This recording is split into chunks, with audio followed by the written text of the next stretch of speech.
اسما بنت ابی بکر کہتی ہیں کہ میں رسول اللہ صلی اللہ علیہ وسلم کی زوجہ محترمہ عائشہ رضی اللہ تعالی عنہا کے پاس ایسے وقت آئی جب کہ سورج کو گہن لگ رہا تھا اور لوگ کھڑے ہو کر نماز پڑھ رہے تھے۔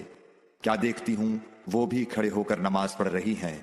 میں نے کہا کہ لوگوں کو کیا ہو گیا ہے، تو انہوں نے اپنے ہاتھ سے آسمان کی طرف اشارہ کر کے کہا سبحان اللہ۔ میں نے کہا کیا یہ کوئی خاص نشانی ہے؟ تو انہوں نے اشارے سے کہا کہ ہاں، تو میں بھی آپ کے ساتھ نماز کے لیے کھڑی ہو گئی۔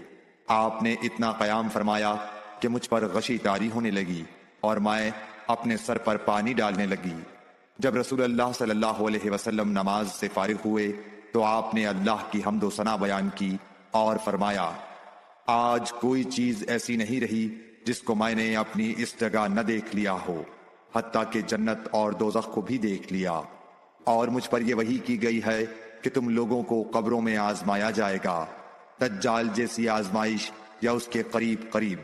راوی کا بیان ہے کہ میں نہیں جانتی کہ اسما نے کون سا لفظ کہا۔